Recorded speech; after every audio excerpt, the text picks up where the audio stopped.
Yes. Well, what's going on, folks? We're in the basement with McLemore, folks. Is the truth gonna come out? The truth is going to come out. This is where the truth comes out. And I don't want you guys to be confused about the truth. Now, some people sugarcoat the truth, and some people just let it right on out there. And that's what we're going to do today. I want to welcome you guys all to our Honolulu show of In the Basement with McLemore, where I am in Hawaii. As you can see behind me, I got my lei on, and I'm not talking about the lei that some of you guys are used to. This lei, you don't require a hotel.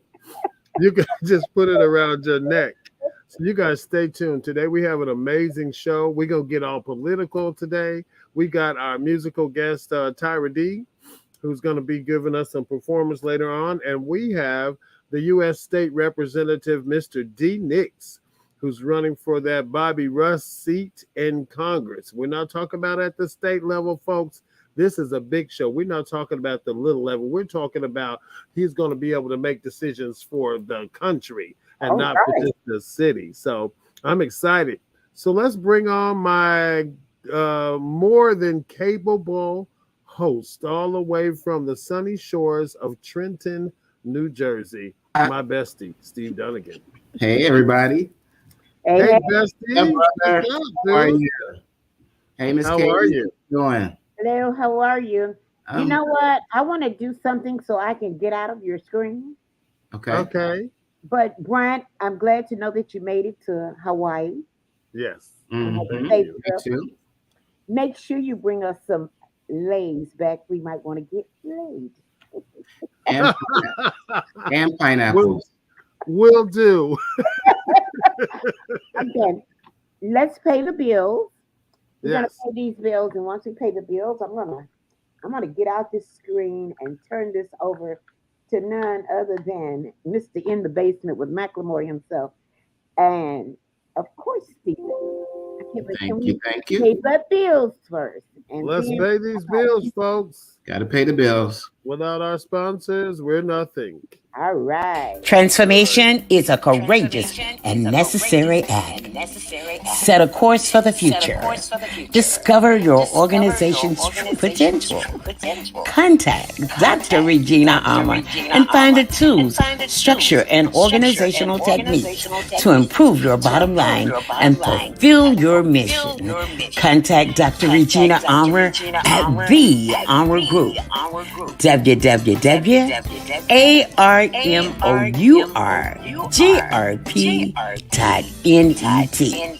That's www.armourgrp.net.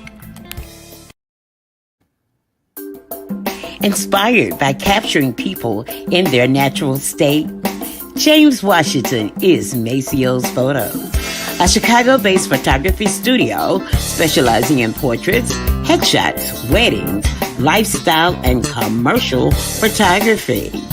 Contact James Washington at 708-568-1421 or hit him up on the website at maceosphotos.net. That's MACEOPHOTO.net.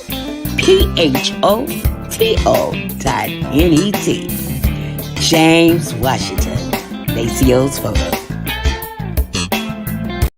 So, Creole, an American food from breakfast to dinner, plus cocktails on a Sunday brunch and casual digs. Sounds like Josephine's Southern cooking to me. To own a restaurant is a labor of love. To own a soul food restaurant for 35 years is to be a service to people in a manner that extends beyond the bounds of hospitality. Josephine's Southern Cooking, the place to come and have a fantastic down-home Southern meal. Josephine's Southern Cooking, 436 East 79th Street, Chicago, Illinois. Also known as Captain Hardtime. So, Creole.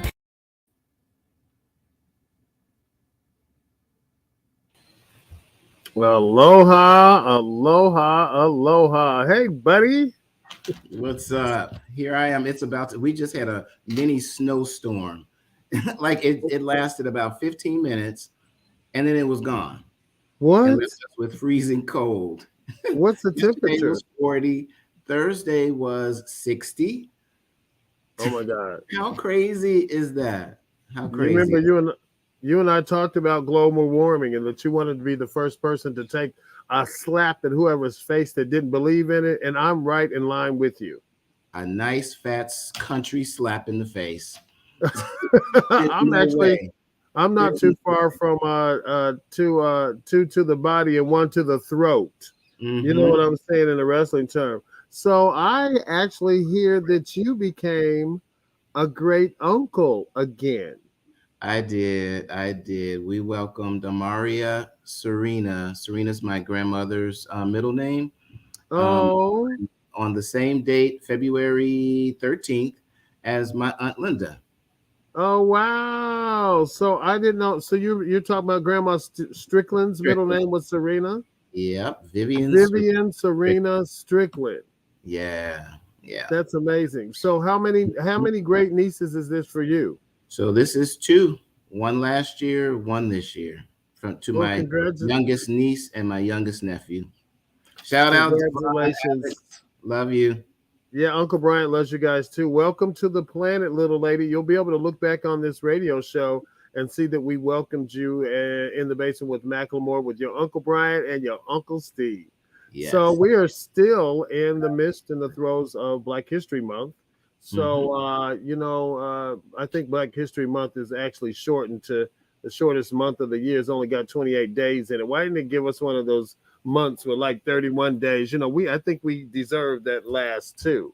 No, that was intentional. That was intentional. Yeah, I think it was intentional. So, just on the vein of Black history, one of my Black history icons that I'd like to mention is the master writer, Mr. James Baldwin. Now, as you guys know, when I was writing my book, I gave Elin Baldwin the ghostwriter's name so I could pay homage to Elin Harris, the great writer, and also James Baldwin.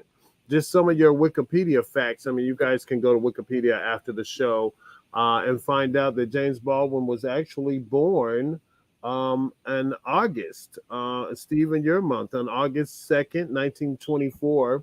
He was born in Harlem, New York, and he died in December, which is my month, December 1st, 1987. And as you know, James Baldwin was a literary giant. He was also an activist in all communities, known all over the United States, as well as where he passed away in France. You might remember him from some of my favorite James Baldwin books, which really inspired me to even write, or inspired me to be a same gender loving brother that wasn't ashamed, because of Giovanni's Room was one of my favorites. And another one was the Amen Corner. And I think the first book that I read of James Baldwin was If Beale Street Could Talk, which you guys realized they later adapted into a television show. And I think the Amen Corner went on to stage and was amazing. A friend of ours, a very, very good friend of Love, Blood, and Rhinestones, Mr. Ellis Foster, was in one of James Baldwin's plays, the Amen Corner. So for Black History Month, I chose James Baldwin. Steve-O, who do you have?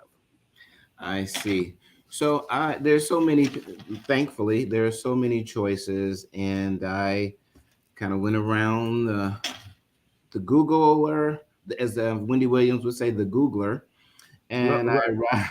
I arrived on Miss Shirley Anita Chisholm. Yes, out of New York. Born November 30th, 1924. Passed away January 1st, 2005.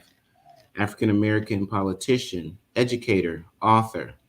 In 1968, she became the first African-American woman elected to the United States Congress. Yes. Miss Chisholm, let's give her hands of praise for that.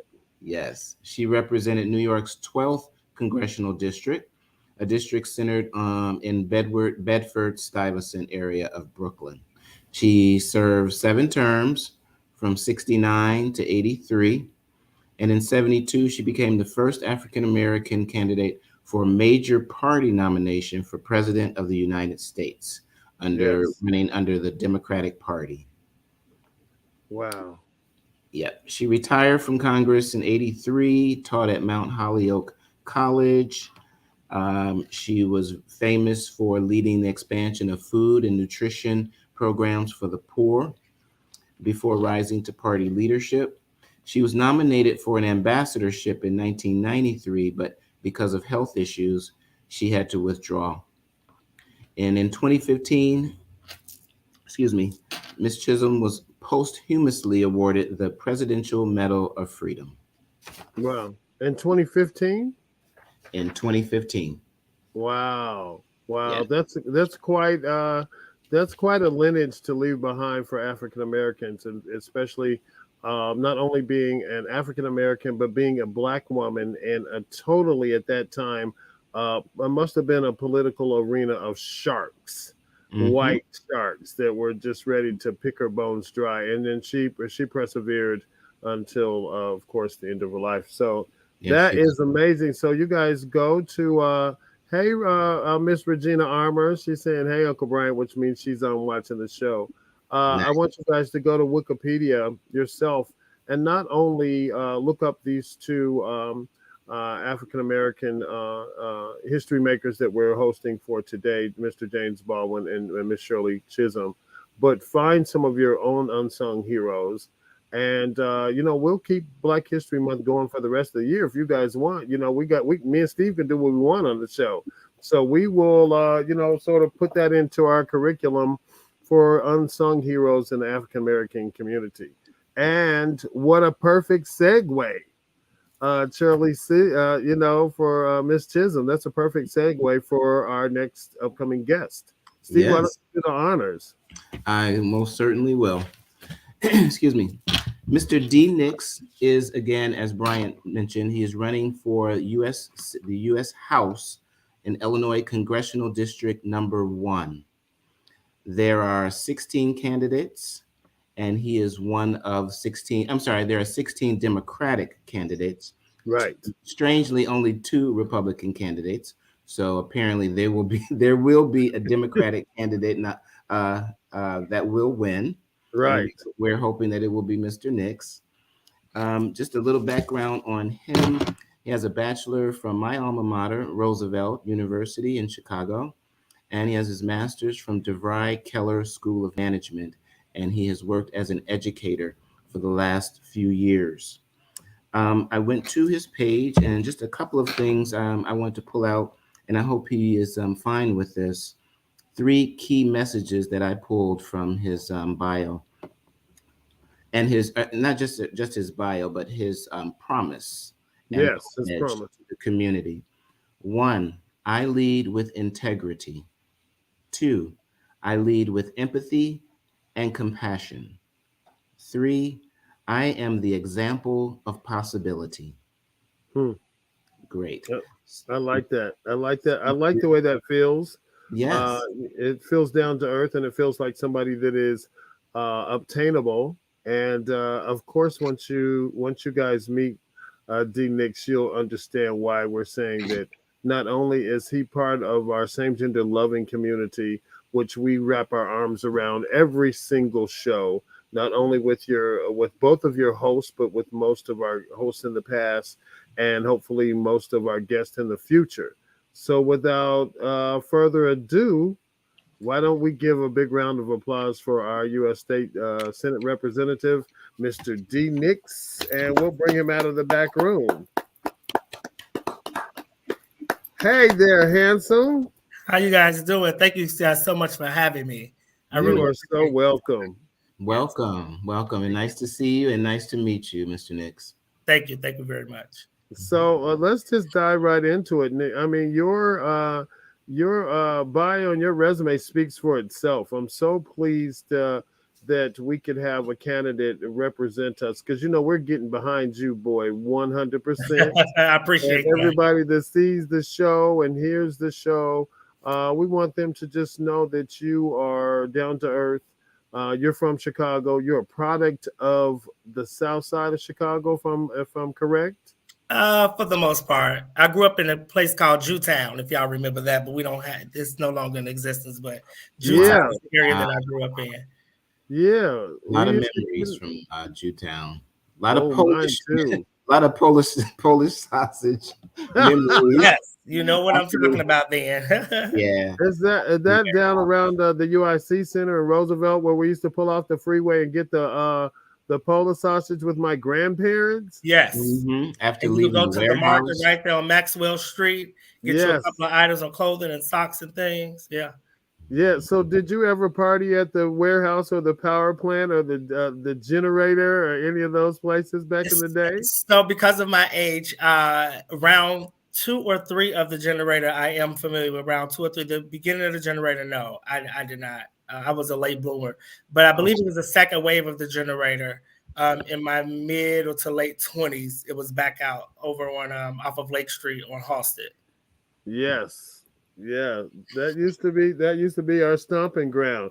And before we even get into the political side of you, I just had a couple of questions. A little birdie told me that you were also into the ballroom scene, and that you were a part of a couple of houses. I think you the House of Rodeo, and what was another one? Chanel? Yeah, for a short time.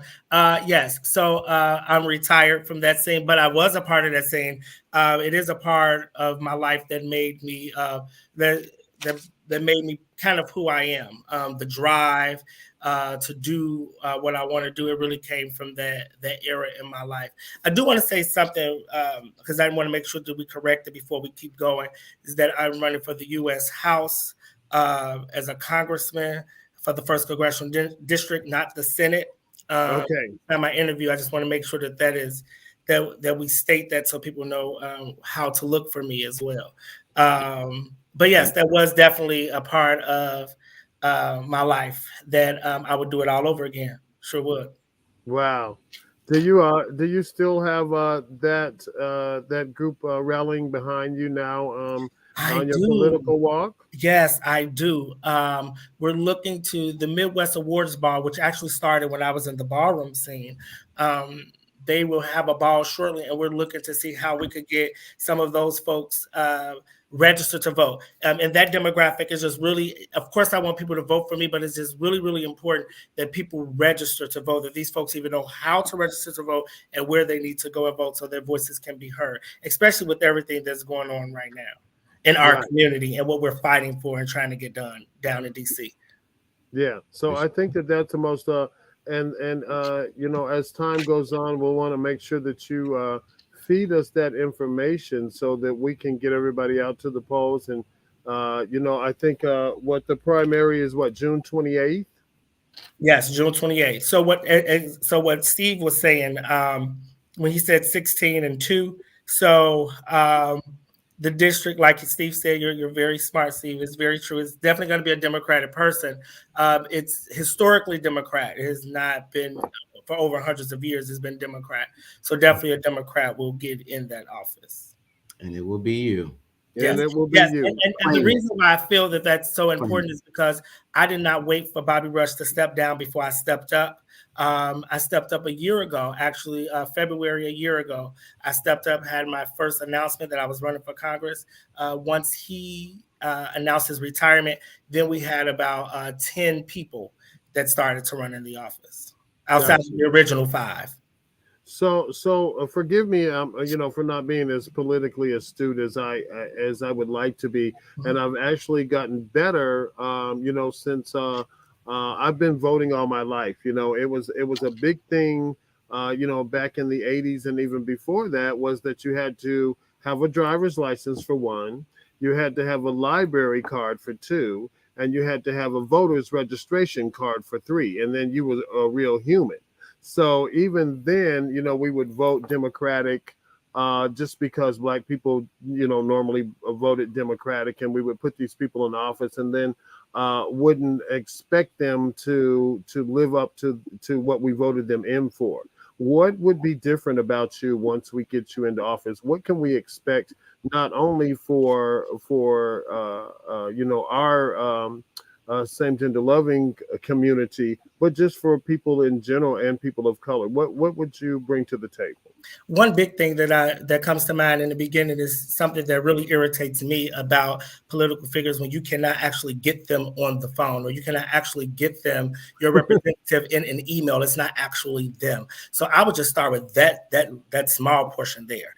Just making sure that I am available to the constituents that are in District 1 in Illinois, and really listening to their issues and coming and having those town halls. You invite me to a town hall, or we'll get a town hall on the schedule that you want, and make sure that myself and my people, of course, are there, but I will definitely be there as well. And doing really more listening, not trying to fix a lot of things. When people are talking to you, I'm not just fixing them in the moment, because nothing is going to take in the moment to fix. So really just listening to the constituents, going back to the drawing board, coming up with some ways to fix what they need fixed, and talking to them about how I'm going to go in and fight for it. And I think another big difference between me and what the past have been is that, a lot of Democrats, especially Black ones, we sit because we want to sit up with our shirt buttoned up, and we want to be what we call it back in church when I grew up, in decency and in order. But these Republicans are not. These Republicans are not in decency and in order. And I love Michelle Obama. Of course I do. And I understand that they go low, we go high. But at this point in the game, we got to meet them somewhere, because you just got through talking about needing a voter registration card, license, and all that. They still have to do that down south. Now, Illinois, we don't need all that. Right. They're still fighting for those rights down south, so that's because the Black Democrats, in my opinion, not all of them, they're fighting. Auntie Maxine, they fight. So right. Auntie Maxine has been fighting for the longest.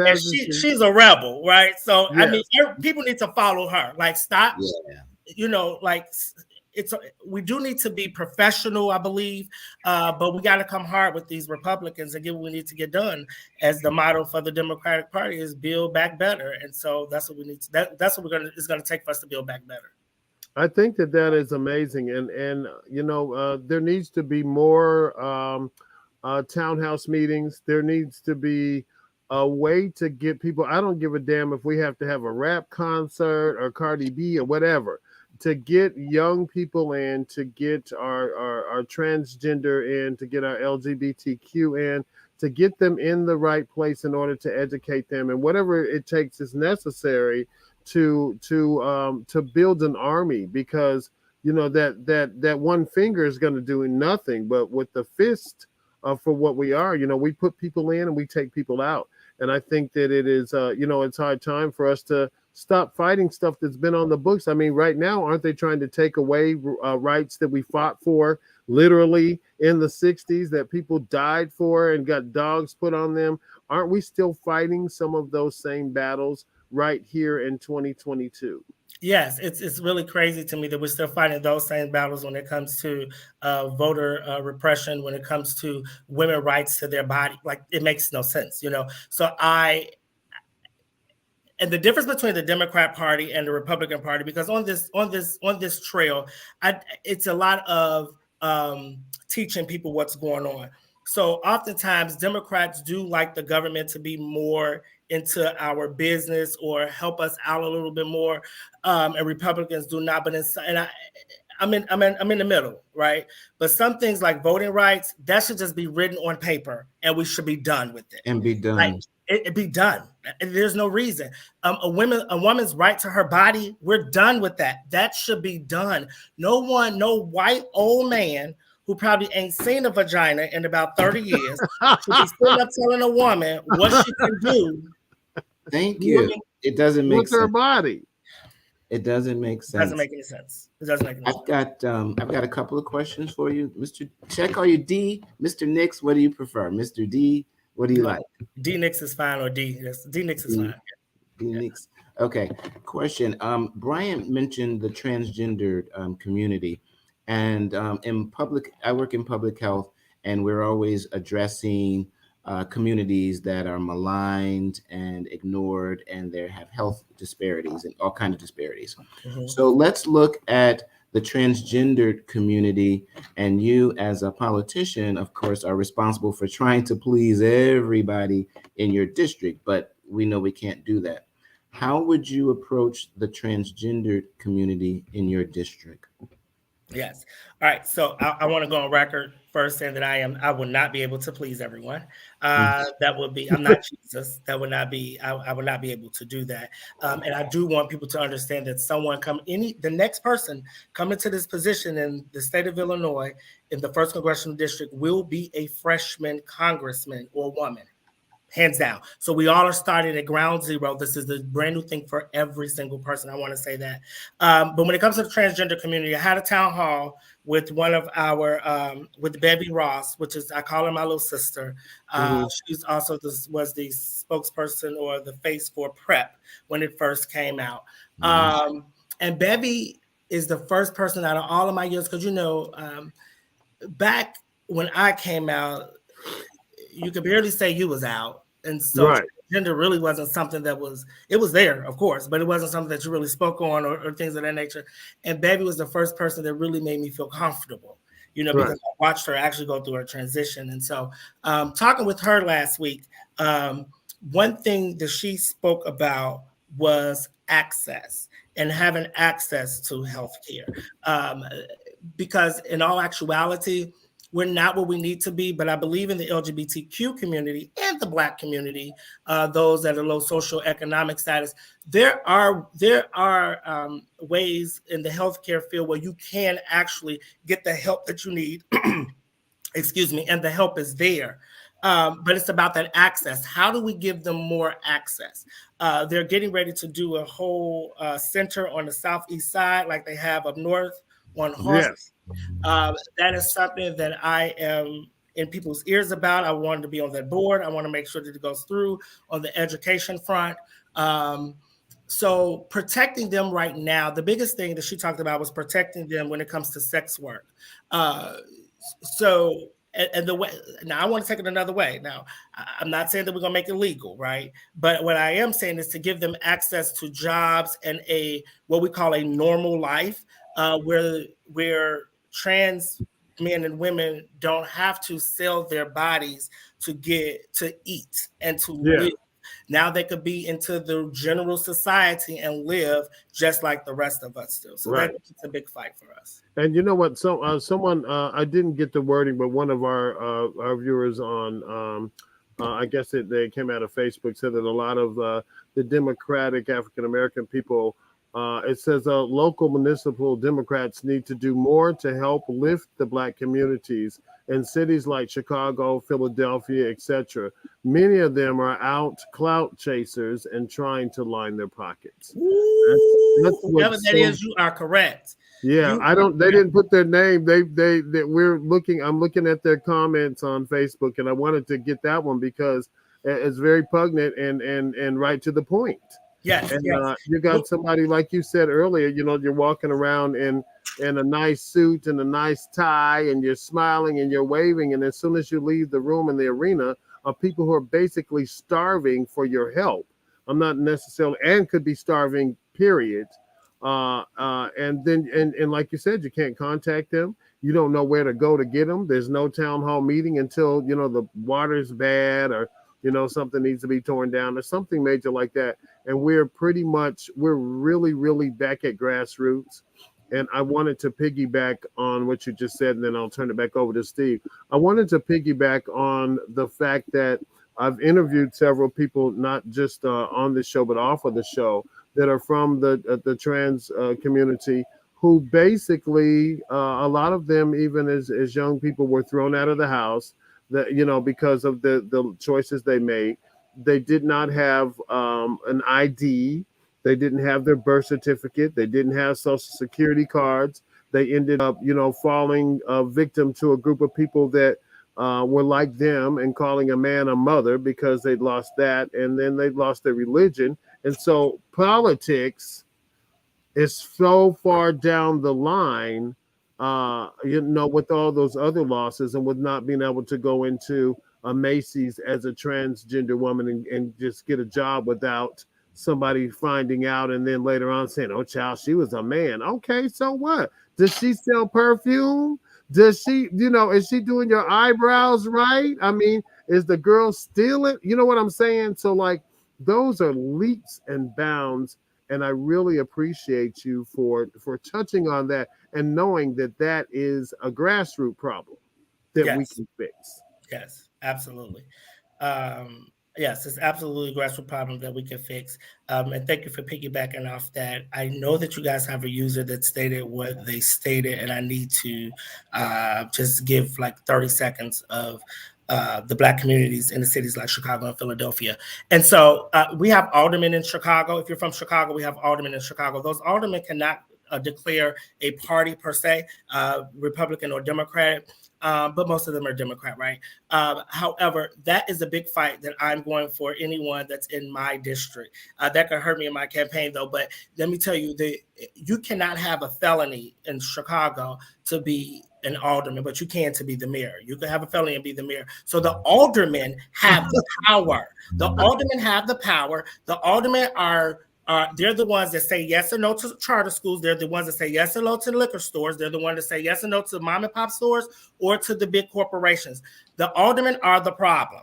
And those are the people that needs to be held accountable for our streets in Chicago, because they can stop these falcons that are on our corners that are selling drugs to our young people or allowing the drug use to our young people. The alderman can do that. And as U.S. Congressman for the first congressional district, my first order of business for Chicago is to meet with every single alderman in my district, because it needs to stop. I know that they get allowed some money. We need to find out how we can take that money and build Black businesses. What irritates me the most in Chicago is that I could go through Mexico. Sorry. I could go through some of our neighborhoods. Oh, Mexico. It looks like Mexico. Everything is owned by Mexicans, right? And I love that. That's great. You go to Chinatown, everything is Chinatown. There's no reason that in our communities, our Black communities, the Arabs are owning everything in our communities. But that can stop. That can stop the argument. But that would be my job to have that conversation with them. You know what? I'm in love with you already. As a matter of fact, I'm baking you an apple pie, because what you you got a pie coming as soon as I come back home, because that is one of my biggest pet peeves, is that there are no Black gas stations that I could go to get a drop of gas.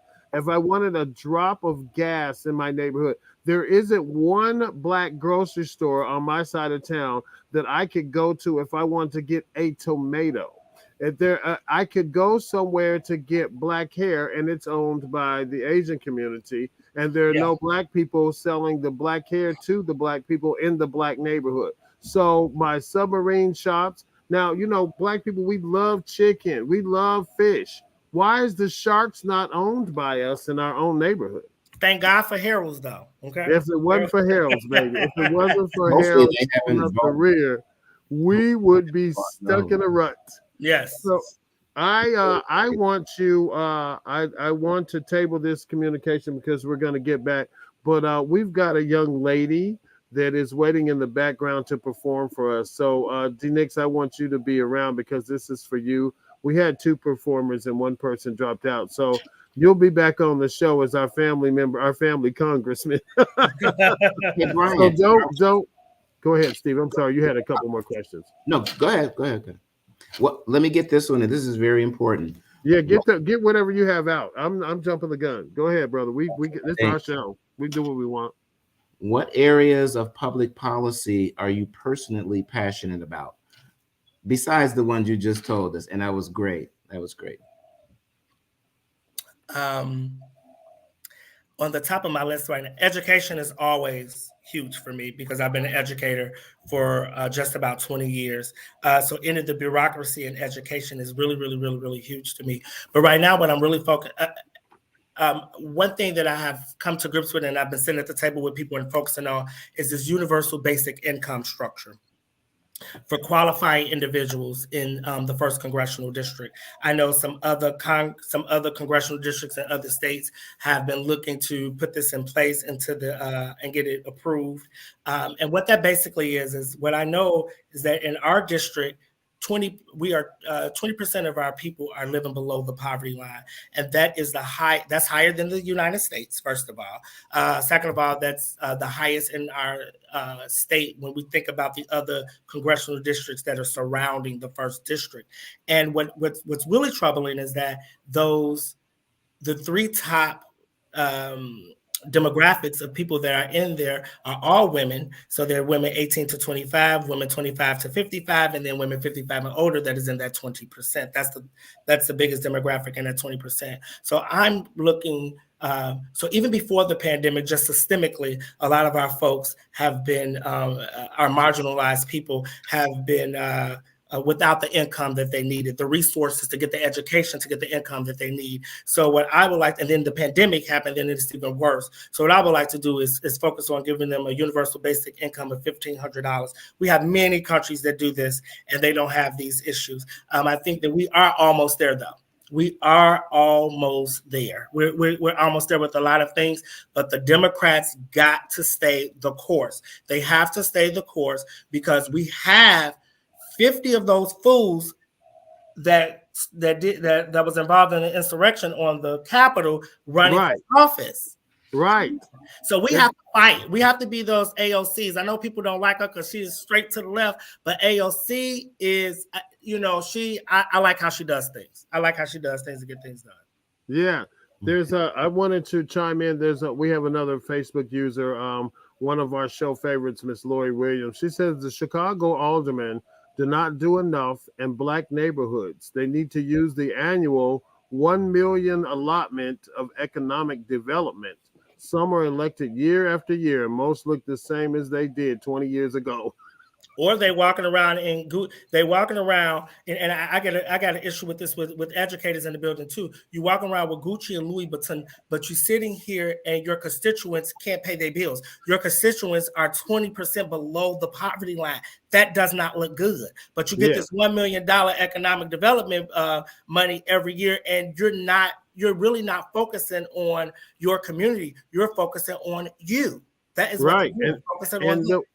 And the economic allotment says in the allotment, economic development.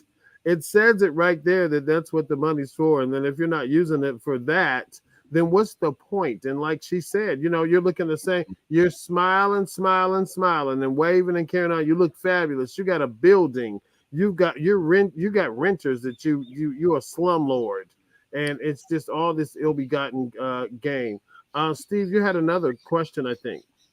I like this one. Do you believe that it's beneficial for representatives to have previous experience in government or politics? Well, somebody may be watching that is probably opposing. I'll say this. No one who's running have previous experience. I do. I don't know, because I'm not even going to go into the ins and outs of a day in the congressman right now. But honestly, you have a team of people. The president does not run this country, dear people. And that's what people need to understand about politics. It is actually the House of Representatives and the senators who are voting on these laws that run this. However, you have, as a lawmaker, you have a staff of people that have a wealth of knowledge, and you have this team, and they're feeding things to you, and you are making the intelligent decision on your own. So what I would like to say to that question is, you need to make sure that you are choosing someone that you feel is intellectually equipped to make decisions.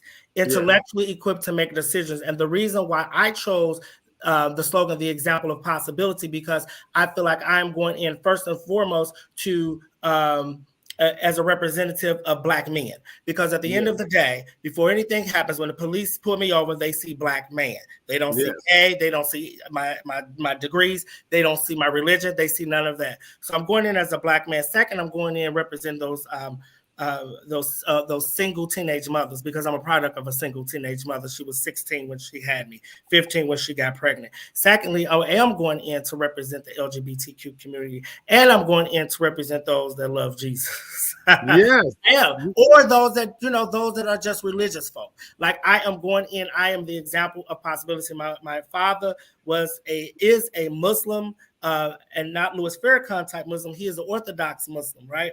My mother is a devout Christian. Like I am representing every single person that there possibly can be. So you need to make sure that you have somebody in office that can understand you, or understand that you have a grandparent or a mother right now. Like, because some of us are at the age that we now.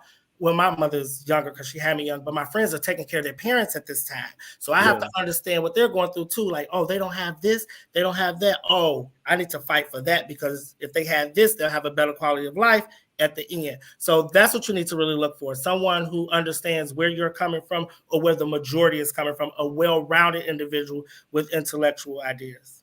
That's amazing, buddy. That's so well said. I am so proud of you, and I'm glad to have you in our community. I just have a cap on the question, and then we'll come back and wrap up and let people know where to find you after we listen to Tyra. So I understand that you were not only married, but also divorced from a young man, and was one of the first in Illinois to be married to a man. What does that picture look like for you? Are you focusing right now mainly on career, or are you still gonna intertwine dating and have your own support system? Well, honestly, right now there has been no time. I apologize, Mr. D. Guys, remember I have an event to get to in Philly, and I got to run right now. Thank you so much for coming, Mr. Nix. I will make sure that my family in Chicago will vote for you if they are in your district. I wish you success. I will do all that I can do to assist you. Mr. Bryant, enjoy your sunny day in Hawaii while I put on my heavy coat and freeze over to Philly. Love you guys, listeners and viewers. Thanks for tuning in. Take care. All right, Steve. Thank you. Wait. Steve. So Dee's going to hang out with me till the end of the show. Steve, where are you going? You're going on a video shoot? Yeah, right. Are you going to perform on a video shoot? Yeah, with Vinx. Or Leah. You're going to do a little background with Leah. I'm opening for Lauren Talese at the Kimmel Center. Gotta go, guys. Bye. Love you. Okay, bye, buddy. So, Dee Nix, it's me and you, buddy. Why don't we bring our girl Tyra D out of the back room and let her perform, and then we'll come back and wrap. Proud of you, brother. Thank you so much for being. Thank you. You are our hero, and we're going to stick behind you. Whatever it is that you need, you can always count on In the Basement with McLemore as your support system, and you can come back anytime that you want to change things or say things. So let's listen to.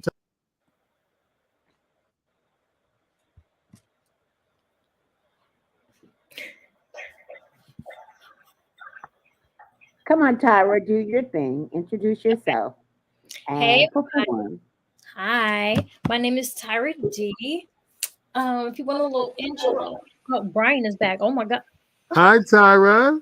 Sorry, Hey. I was in the back room. This is Dee Nix. I know you met him in the sound check. Hey. He is our new brother from another mother for the show of In the Basement with McLemore. Tyra D is our diva. She performs on the show. She actually came to Joliet and sang at my family reunion. Yes. And I got some little old nasty cousin boys. It was like, you gonna bring her back next year? She had a whole boyfriend with her. Will y'all move? So Tyra, why don't you give us a little intro of what you're gonna do, Pumpkin, and tell us a little bit about yourself. Yes. Okay. Well, my name is Tyra D. I'm a singer, songwriter. I'm also an actress and a model. Baby, I do it all. You know what I mean? I do it all. Yeah. I graduated from AMDA, got my bachelor's in performing arts from a performing arts school in Los Angeles. And yeah, I was on season 4 of The Chi, on Showtime. If y'all watch that. Yay! Thank you. My little boo-boo. Yes. So yeah, I love doing anything that has to do with the arts, and that's just what I do. So yeah. Today I'm going to be performing one of my singles. It's called No Reply. You can find this on all streaming platforms. You can find the music video on my YouTube channel, all of that. So yeah. Okay, well, you know what, Dee, I told you we had a diva waiting. You can tell, huh? Honey, Miss Thing is no joke. Okay, baby, let us have it. We're ready. I'm going to mute my mic so we can hear you.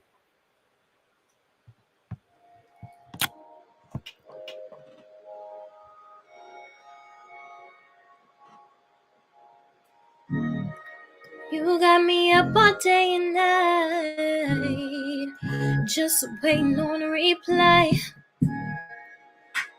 I know you read the text I sent. It said, deliver, then you read it. Now it's been more than 24 hours. Been left undelivered for hours and hours and hours. Why can't you reply? If you're all mine, why do I fight for your time? Why can't you reply? Why can't you reply? You don't cross the line. Don't play with my time. You're all up on Snapchat, but I can't get a text back. You don't cross the line. Don't play with my time. I ain't got all night to wait on your reply. Boy, you must be crazy if you think I'm gonna wait while you're playing these games. I don't got no time to waste, 'cause I'm only getting older. Got a good head on my shoulder. You better get your act together, 'cause if not, we'll be over. So why can't you reply? Why can't you reply? Yeah. Why can't you reply? You don't cross the line. Don't play with my time. You're all up on Snapchat, but I can't get a text back. You don't cross the line. Don't play with my time. I ain't got all night to wait on your reply. Oh, boy, you gotta go, 'cause you ain't even worth it. Oh,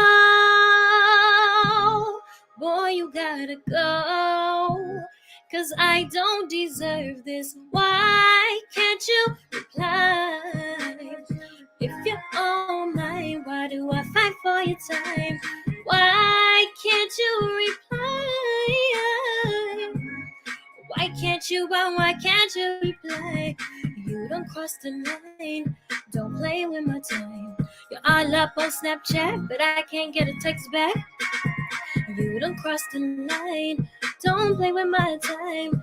I ain't got all night to wait on your reply. Yes. Thank That you. was so sexy and sultry, ladies and gentlemen, Miss Tyra D. Tyra, why don't you tell everybody where they can find your music, and if you are out for hire, where can they find you? Of course you can. All of my social medias are the same. Everything is at official Tyra D. That song was called No Reply by Tyra D. You know, my YouTube channel is my name, Tyra D. You know, you can just find me very easily. Tyra D. That's me. I am so proud of you. I'm so glad that we met. She and I met. I'm a costume designer in movies. You know, I got a lot of hats. Okay. So I remember meeting you on the film of what was it? Long Division was the name of the movie, and we met, and then just one thing led for another. So Dee Nix, I got a proposal for you.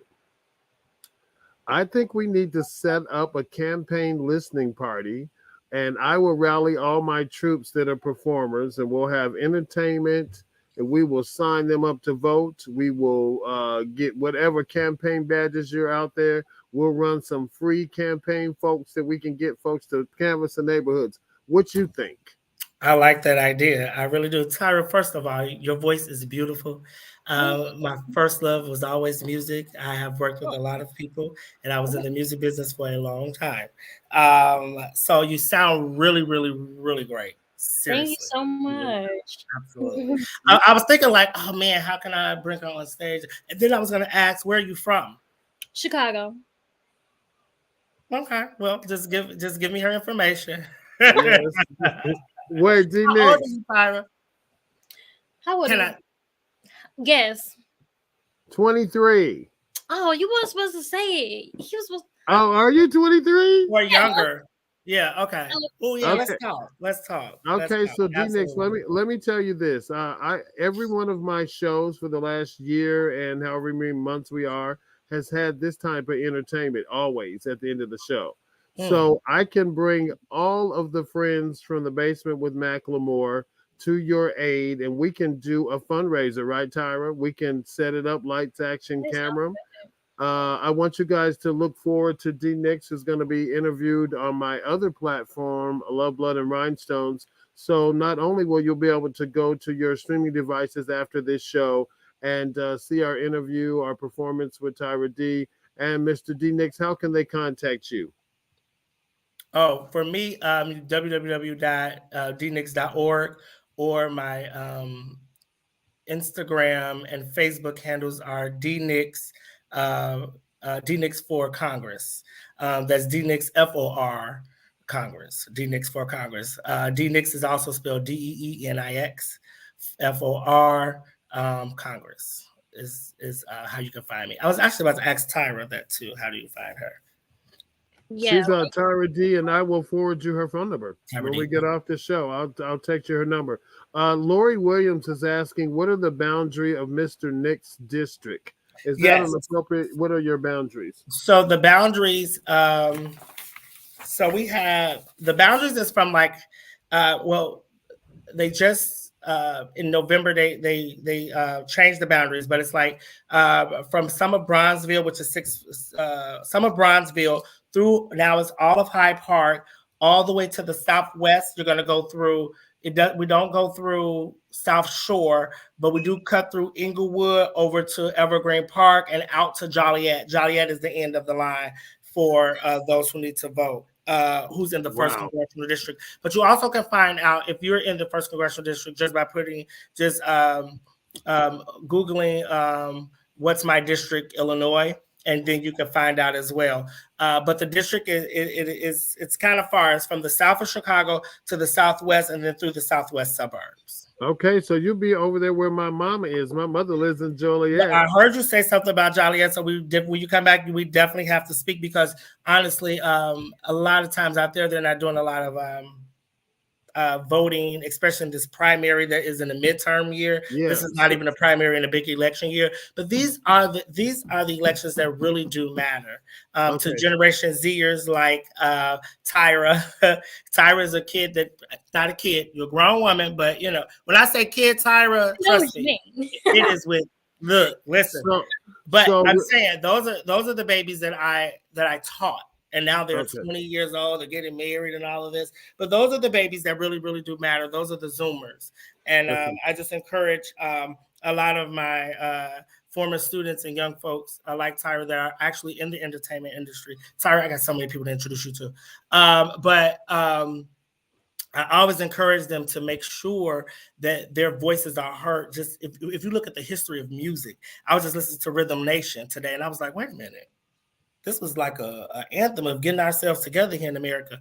Music is amazing. That's all I gotta say. So Tyra, you keep it up.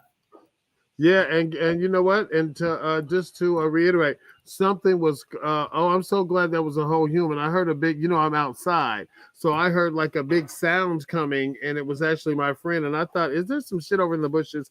But no, it was just it was you. So Tyra and Dee Nix, there is I want you guys to Google the Roxy and Lockport, the Roxy Theater in Lockport. We're going to bust Joliet wide open. The Roxy has a night that we can do, I think, for free, where we're going to have live talent, and I'll put all the talent together. Dee Nix, all you got to do is bring whatever we need to do. Tell me what we need to do. And Tyra, you're gonna bring the smoke, honey. So I haven't put this into play, but I'm telling you guys right now, that's what I want to do.